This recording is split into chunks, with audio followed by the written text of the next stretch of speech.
ustedes aquí en la emisión estelar del Comercio TV con lo más destacado en esta jornada. Es un privilegio trabajar para ustedes. Aquí iniciamos. Al 8 de mayo de 2020, Ecuador registra un total de 28.818 casos confirmados por COVID-19 y 1.704 personas fallecidas. En cadena nacional se aclaró que ahora se cuenta con una plataforma digital para que laboratorios registren de manera directa los resultados de las pruebas. De ahora en adelante, el Ministerio de Salud contará con una aplicación sofisticada que permitirá llevar mejor los datos respecto de personas infectadas y fallecidas por COVID-19. Antes de su creación y ejecución, los datos, informó el ministro de Salud Juan Carlos Ceballos, las cifras se ingresaban de forma manual mediante Excel, sin que exista validación de datos con el registro civil. Esta integración va a permitir que los hospitales y los laboratorios ingresen a la página web y registren de manera directa los resultados de las pruebas. Además, los médicos tendrán la posibilidad de ingresar al sistema y obtener la información pertinente para el seguimiento de sus pacientes. Ya con esta herramienta en funcionamiento, se conocería que Ecuador hasta la tarde del 8 de mayo contaba con 28.818 casos confirmados por COVID-19 y 1.704 personas fallecidas. En torno a ello también hay datos alentadores. 3.433 pacientes recuperados, 2.463 casos con alta hospitalaria, 6.854 con alta epidemiológica. Ceballos además señaló que en torno a la pandemia a nivel nacional se tiene una tendencia a la estabilización. Siempre usando el concepto de fecha de inicio de síntomas como el elemento que brinda mayor certeza para la construcción de la curva. En el contexto de la enfermedad señala que el registro debe ser dinámico, de ahí que para contabilizar los casos se han incorporado nuevos recursos diagnósticos, siendo necesario saber qué constituye un caso positivo, cómo se integran los resultados del laboratorio y de qué manera se realiza la clasificación final de cada uno de ellos. Con esta explicación técnica queda claro que las puestas de funcionamiento del aplicativo para las cifras que estamos publicando el día de hoy evidencia una nueva reclasificación y depuración de la data, lo que se refleja en la infografía nacional cuando los casos confirmados se reducen en 1.480 en relación al registro del día de ayer. En otro tema, la ministra de Gobierno indicó que protocolos en torno a apertura de templos y centros comerciales serán revisados por mesas técnicas. Pero quiero ser muy clara, no significa que se autoriza su apertura, no significa que se autoriza su operación, porque eso está vinculado al color del semáforo. En otras actividades, por ejemplo, para apertura de restaurantes, también deberán existir protocolos establecidos, pero reiteró que deberán estar sujetos al color del semáforo de cada zona o sector del país, informó Javier Rosero. La Defensoría del Pueblo da un plazo de 8 días a Alexandra Ocles, titular del Servicio Nacional de Gestión de Riesgos y Emergencias, para que se transparente las cifras presentadas por el COVID-19 en el Ecuador. De lo contrario, solicitará al presidente de la República sea removida del cargo. La inconsistencia en las cifras del COVID-19 presentadas por las autoridades hace que la Defensoría del Pueblo tome cartas en el asunto, emitiendo un dictamen al Servicio Nacional de Gestión de Riesgos y Emergencias. Para que en el plazo de 8 días corrija todo este tipo de contradicciones, de ambigüedades en la información pública difundida en los canales, en los portales web, en la página web de la Secretaría Nacional de Gestión de Riesgos respecto del coronavirus. 8 días de plazo que corren desde este viernes, en los cuales el dictamen establece se tomen en cuenta lineamientos y recomendaciones. Y que incluyan al registro civil dentro de las cifras, porque es importante saber en el registro civil cuántas personas han fallecido y la causa de la muerte. También se ha pedido que se publique la información de todo tipo de contratación en la emergencia sanitaria, incluido obviamente esto de los kits de alimentación. Freddy Carrión, defensor del pueblo, demanda transparencia en la información, porque de eso dependerá el accionar de los comités de operaciones de emergencias cantonales. No olvidemos que los COEs van a tener que tomar una decisión de pasar del semáforo rojo al amarillo o al verde en función de la información que se establezca sobre el número de contagiados, el número de personas fallecidas.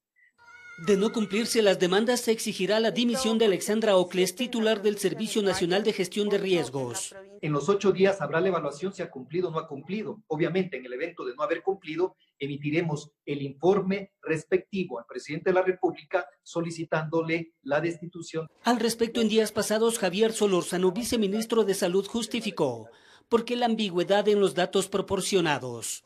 Estos casos estaban registrados de forma duplicada porque era la misma persona que tenía en unos casos 3 y 4 pruebas que se hicieron en el transcurso de la enfermedad. Estadísticas del COVID-19 que ha puesto en apuros a las autoridades, informó Héctor Romero. Atención, Daule es el primer cantón del país en pasar a semáforo amarillo desde el próximo martes 12 de mayo. Entidades públicas y privadas podrán trabajar hasta con el 50% de su personal. El alcalde de esa localidad informó que 1.600 pruebas determinaron que el 35% de la población está contagiada. Salió por algo de víveres y combustible para que su media hectárea no vaya a sucumbir antes que la pandemia.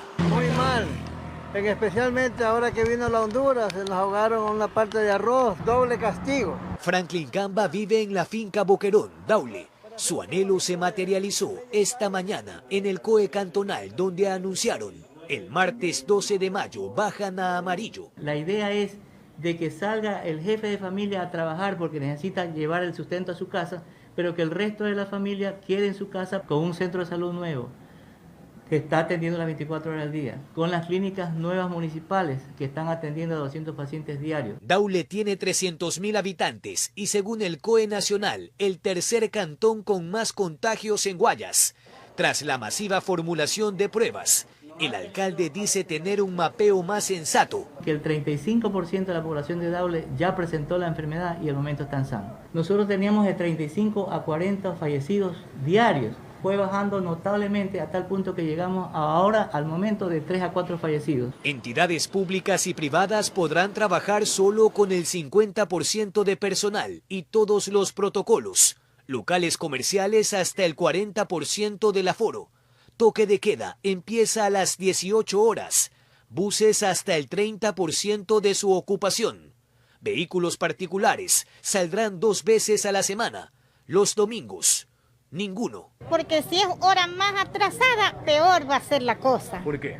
Porque la gente no hace caso. ¿Cuánto ha perdido en estos 2 meses y medio? Más o menos yo en el negocio casi como unos 700, 800 he perdido. Están pidiendo a gritos trabajar porque no están comiendo. Y eso es gravísimo también, porque no se van a morir del COVID sino de hambre. Hasta las 6 de la tarde en mi trabajito, con la fresca justamente, como ya estoy viejito. Entonces pues... ¿Pueden sacar algo más? Podemos sacar algo más y es beneficio. Y esperan que más temprano que tarde puedan pasar al mismo color que hoy emerge en sus campos. En Daule, con cámara de Hilario Vera, informó Jorge Escobar. Y tras el llamado del presidente Lenín Moreno a los municipios para que reactiven su economía de manera responsable, Quito se estaría preparando para la siguiente fase de activar el comercio y la productividad. Así lo anunció el alcalde Jorge Yunda.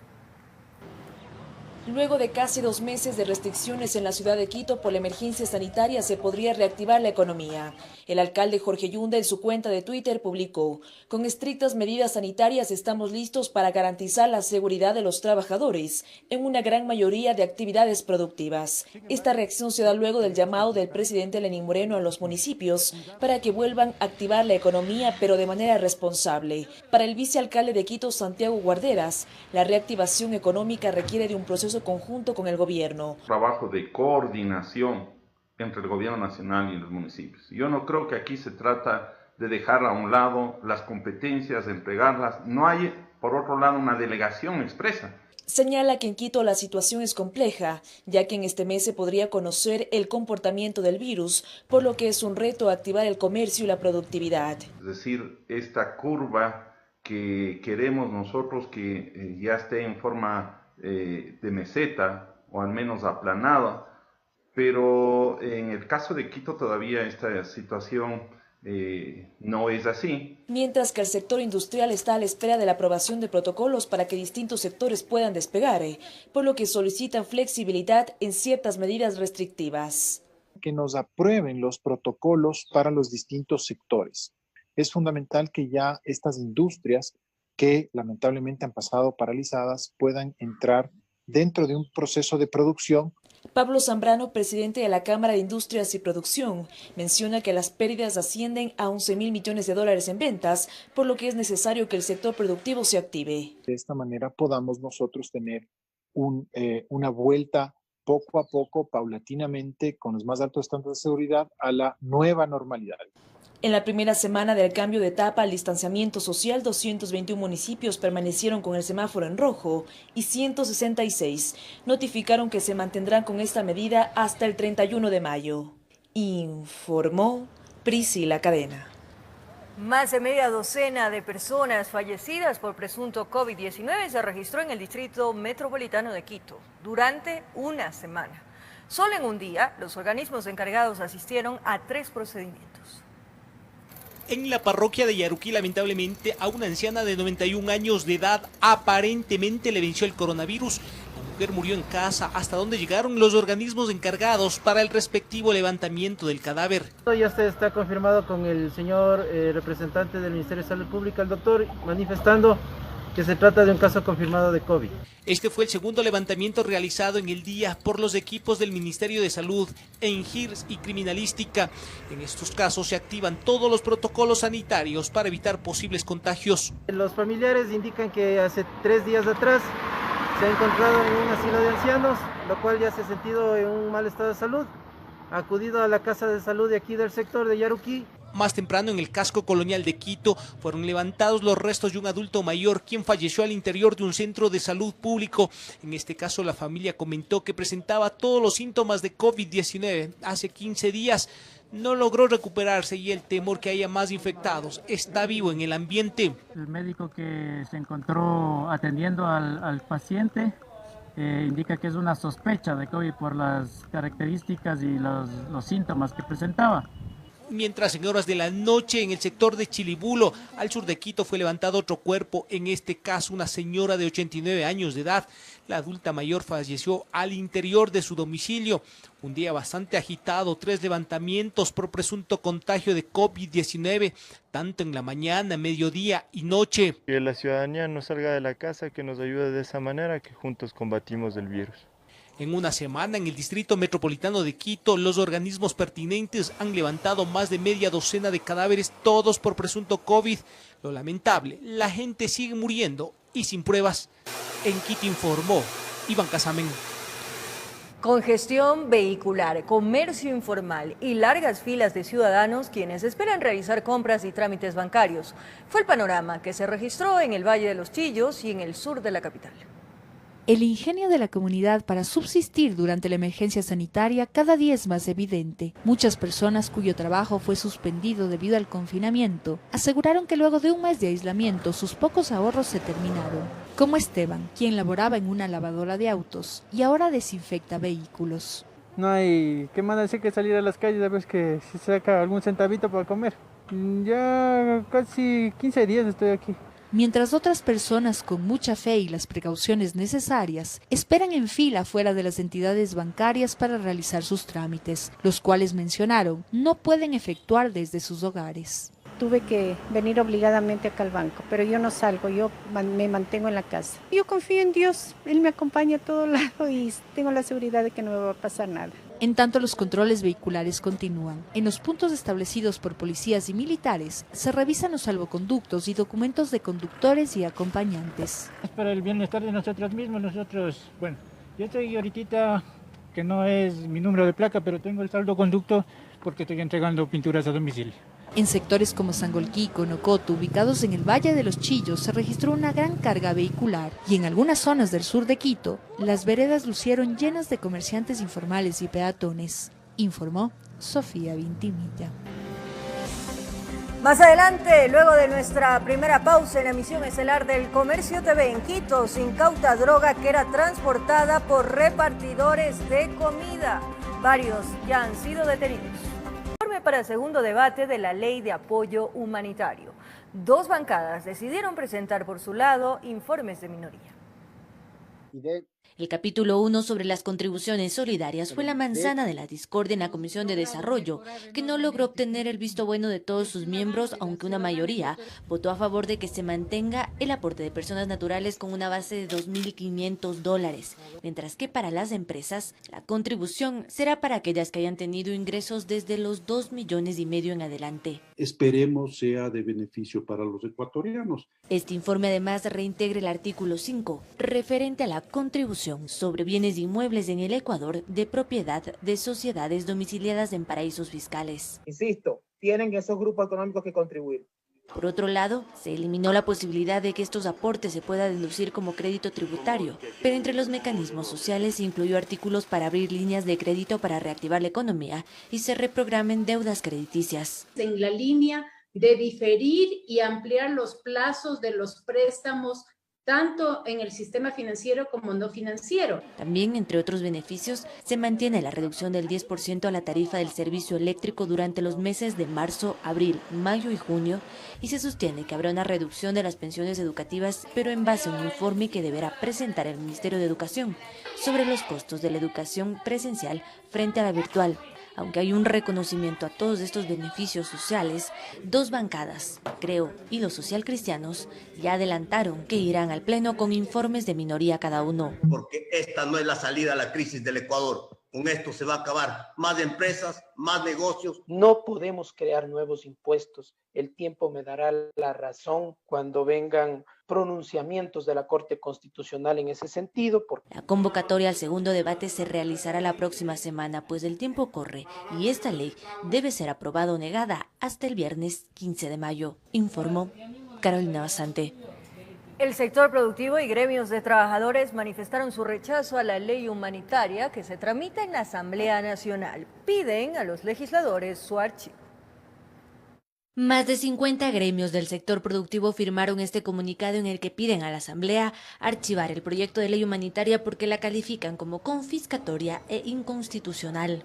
Aquí tenemos que decir, salvemos al empleo. Por ende, hay que salvar a la empresa. Y si nos ponen más tasas, más impuestos, o como quieran llamarlo, lo único que están matando es la liquidez, la poca o casi nada liquidez que este momento tienen los gremios productivos. Esta vez no se va a poder ayudar como se ha podido ayudar en otros momentos. Hay momentos para recaudar, pero este no es el momento, es una crisis que está en curso. Aseguran que la norma no incorpora mecanismos esenciales para la reactivación económica y por eso no trae ningún beneficio, sino al contrario.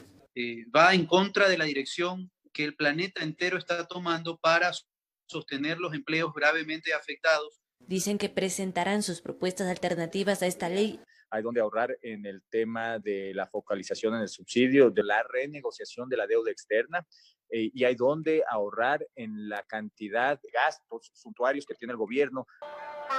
Otros sectores de la sociedad también se pronunciaron sobre este tema. Representantes de los trabajadores se postaron a las afueras de la Asamblea Nacional también para pronunciarse en contra de la ley humanitaria y se unieron al pedido de que sea archivada. La Asamblea, si estuviera con el pueblo, la Asamblea debe de archivar y hacer una ley emergente, solo económica, para la pandemia. Mesías Tatamuez del FUD asegura que la norma traería precarización laboral porque no garantiza la estabilidad de los trabajadores. El ministro del Trabajo dijo ayer aquí en la Asamblea, dijo que habían ya más de 400,000, según él, suspendidos. Suspendidos ecuatorianos son botados del trabajo. La tan polémica ley humanitaria debería llegar al Pleno a más tardar la próxima semana para su segundo y definitivo debate, informó Carolina Basante. El sector productor de medicamentos demanda al régimen mayor atención para garantizar la producción nacional, misma que podría verse afectada por una nueva posible emergencia como la del COVID.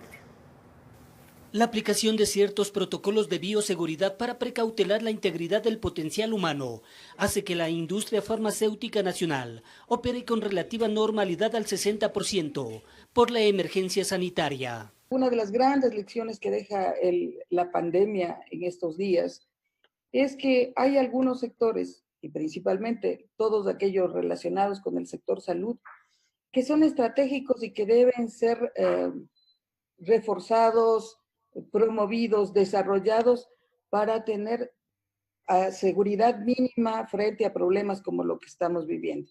La industria farmacéutica ecuatoriana cubre el 74% del arsenal terapéutico, que forma parte del cuadro nacional básico de medicamentos. Juana Ramos, presidenta de la Cámara de Industriales y Productores de Medicamentos Ecuatorianos, demanda que el régimen le regrese a ver y aplique correctivos para poder enfrentar nuevas posibles eventualidades.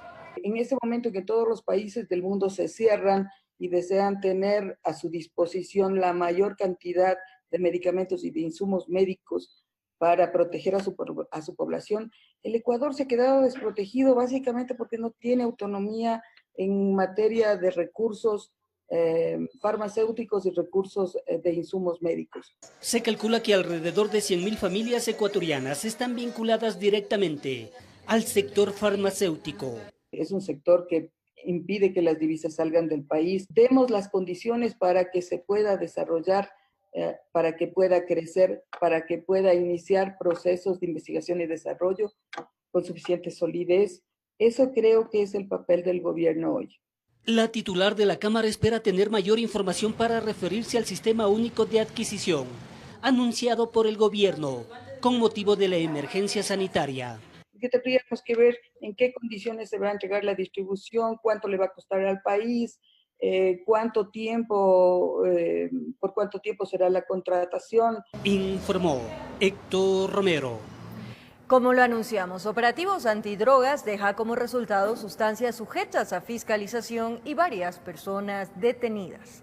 En lo particular, al norte de Quito, 3 extranjeros que transportaban más de 20 kilos de marihuana en una motocicleta de entregas a domicilio fueron interceptados y puestos a órdenes de las autoridades.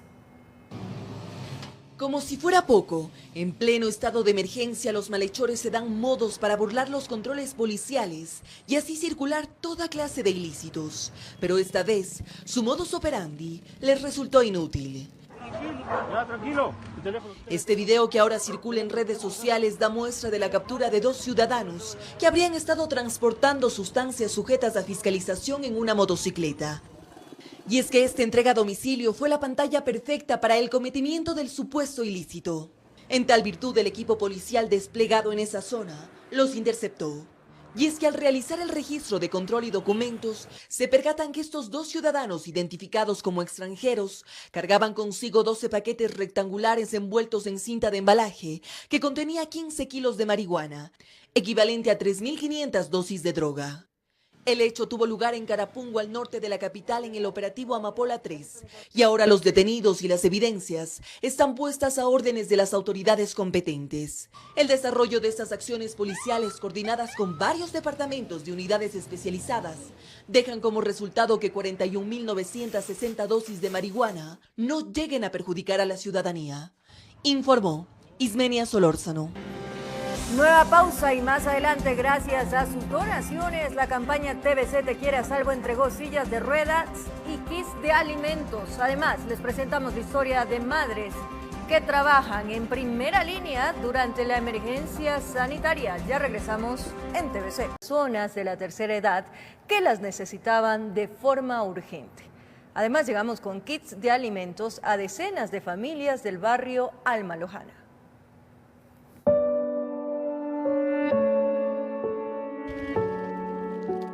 Durante los recorridos que hemos realizado por diferentes barrios de la capital con nuestra campaña TBC Te Quiere a Salvo, hemos identificado no solo la urgente necesidad de alimentos de cientos de familias en esta emergencia sanitaria, sino otras carencias que viven desde antes de la pandemia, como son sillas de ruedas.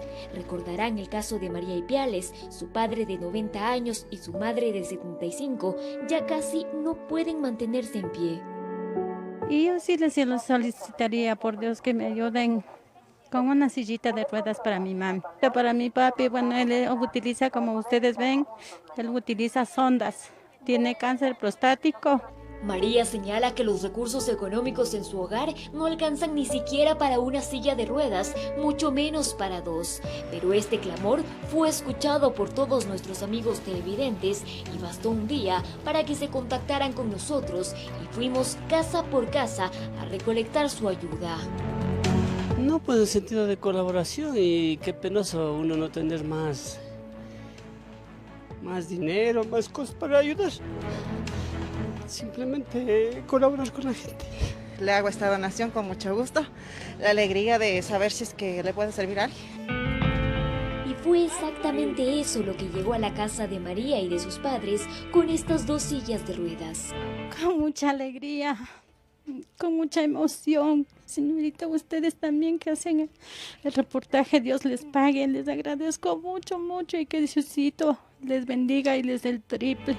La solidaridad es tan grande que incluso pudimos entregar una tercera silla de ruedas a la abuelita de Rosa Túqueres. Y feliz estoy porque le dieron a mi abuelita una silla de ruedas que necesitaba bastante y Dios le pague.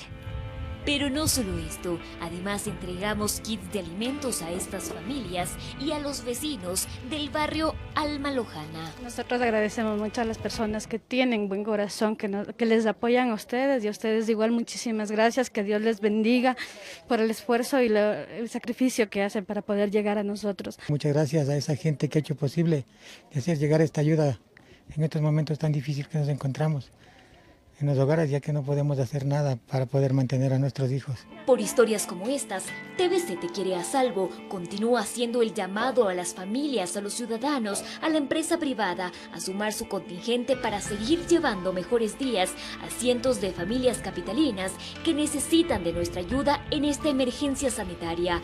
Usted puede comunicarse al número 0992 64 82 73 o hacer un aporte económico a la cuenta corriente del Banco del Pichincha 3267-9682-04 con el número de RUC 179200-5574-001 a nombre de la Fundación Jonathan. Con cámaras de Hernán Guano, en Quito informó Adriana Rojas. Motivo para sonreír. Son buenas noticias en medio de la tormenta. Hay que dar esa mano solidaria a quienes necesitan. Gracias a la empresa privada, pública y a ustedes, amigos televidentes, que independientemente han hecho sus donaciones. Les vamos a dejar nuevamente el número de teléfono para que ustedes puedan contactarse. El 099-264-8273 de la Fundación Jonathan. Dios les bendiga. Muchísimas gracias por esa colaboración.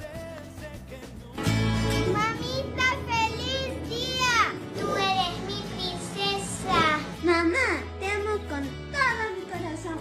Mamá. Tú sí eres la Mujer Maravilla. ¡Feliz día, mamá! Te amo mucho, porque siempre estás conmigo. Mami, amamos todo lo que haces. ¡Feliz día!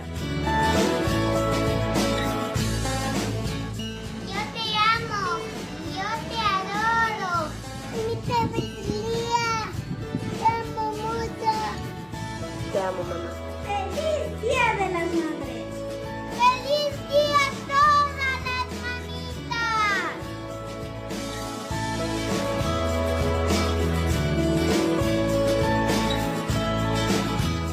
El cariño de los niños sin duda da fortaleza en estos momentos. Varias madres que trabajan en primera línea en esta emergencia sanitaria pasarán esta fecha especial lejos de casa. Este es el caso de la médico Patricia Guerrero. Su único deseo es poder abrazar a sus hijos y seres queridos.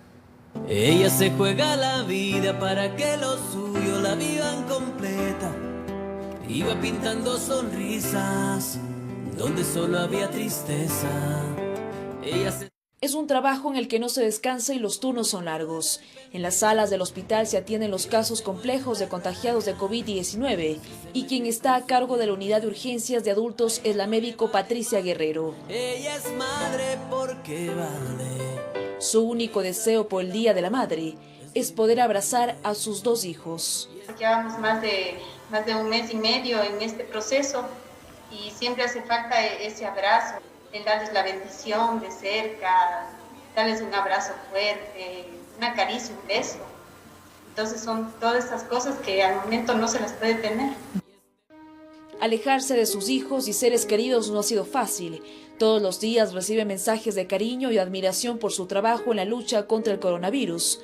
Pero muy en el fondo, su mayor temor es que su familia se contagie, ya que está en la primera línea de emergencia. En algún momento todos estamos en riesgo de contagiarnos, porque siempre tenemos ese riesgo, ¿no? De que uno se lleve algún germen y contagie al resto de la familia. Las fuerzas para mantenerse en pie en esta dura situación, dice, son sus hijos. Todos los días antes de salir de casa se entrega a Dios y sigue todos los protocolos de seguridad. Y pedir a Dios que nos bendiga, ¿no? Que nos bendiga para que al día estemos pues con todo el conocimiento, la sabiduría puesta en nuestra cabeza para poder nosotros protegernos y con eso salvar las vidas de las personas. Patricia dice que son esos sacrificios que hacen las madres por el amor a su familia. Para este día especial también anhela poder conversar con su progenitora, quien reza por ella. Un día de la madre, diferente porque no estará en casa. Yo tenía la costumbre de todos los viernes visitar a mi mamá. Ese día nos poníamos al día en muchas cosas. Ya cambió. Patricia está a cargo de un equipo de médicos del Hospital Carlos Andrade Marín de Quito. Sus compañeros la admiran por su esfuerzo y dedicación. Nuestro reconocimiento a las madres que salvan vidas, que día a día luchan contra el enemigo invisible, el COVID-19. Informó Priscila Cadena. Mujeres valientes, quizá la mayor satisfacción para un militar es servir a su patria. Y eso es precisamente lo que hacen las madres militares. A continuación les contamos la historia de estas profesionales que tienen que dividirse entre el amor a su familia y la defensa a su nación, más aún en época de coronavirus. De ellas casi no se habla, pero están ahí. Poco se conoce de las madres militares, madres que están en primera línea combatiendo al virus en pro de ayudar a su patria. Al servicio de Dios y de la patria. La capitán de caballería blindada Lilian Salazar tiene un hijo de 9 años de nombre Sebastián. La emergencia sanitaria, al igual que todos, le cambió la rutina de vida. Hoy Sebastián no puede estar con ella. Hace 1 mes y 2 semanas que no lo ve, pues decidió enviarlo con sus abuelos maternos a otra provincia para protegerlo, dice. Tomar una decisión de esa fue dura, pero sé que esta decisión la tomé por su seguridad, por su salud y porque le quiero mucho y quiero lo mejor para él. Ella no ha dejado de trabajar.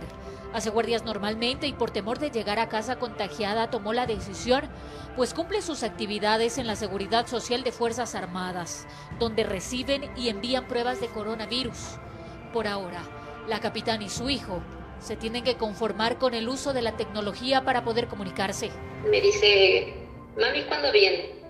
Le di, no sé cómo responderle, la verdad. Algo muy similar vive la mayor Joana Durán Ramírez, con la misma responsabilidad de servir a la nación. Es médico militar, tiene 2 hijos, uno de 8 años y otra bebé de 1 año. Trabaja en un hospital y está en constante contacto con pacientes portadores del patógeno. Ella asegura evitar en lo posible contagiarse. Yo tengo unos equipos médicos de bioseguridad. Al momento que yo salgo de mi casa, me pongo el uniforme, llevo 3 uniformes a la guardia. Dice que ha visto a compañeros uniformados perder la vida en esta lucha y tiene miedo. Su esposo está lejos, también es médico y no puede regresar.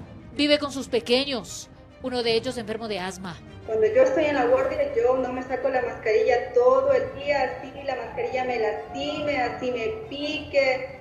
Yo no puedo poner en riesgo la vida de mis hijos. Y es que la vida castrense las hizo héroes. Héroes de familia, héroes de sus hijos, héroes de la sociedad.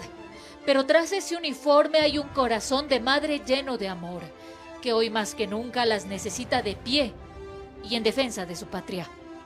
Informó Marilyn Jaramillo.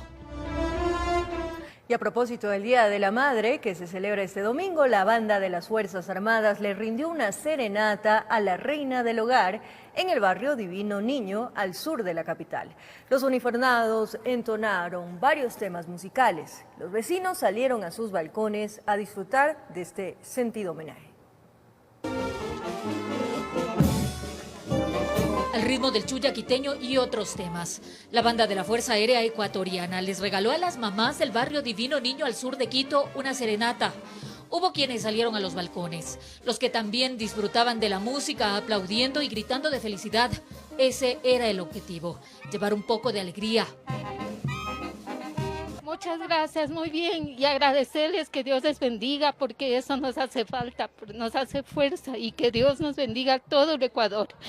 Pues aquí, al igual que en muchos lados del país, la gente no ha podido salir de casa, dicen. Yo, porque nunca en mi vida, ya tengo 65 años, nunca he pasado encerrada. Y esa es la desesperación de nosotros, como yo solo vivo yo y mi esposo. Ya va 2 meses y un poquito más. Y con los niños en casa, papá, mamá, todos en casa. Por más de 3 kilómetros, los 25 uniformados recorrieron las calles del barrio, sin importarles el peso de los equipos, pues lo indispensable era la música para alegrar a los vecinos y vecinas. Darles un saludo, aprovechar justamente que ya este domingo es el Día de la Madre. Un saludo a todas las mamás que están cumpliendo una misión importante dentro de sus casas. De esta manera, decirles a las reinas del hogar que a pesar de las restricciones y de la pandemia, son imposibles de olvidar. Por eso y muchas cosas más, feliz día, mamá. Informó Marilyn Jaramillo.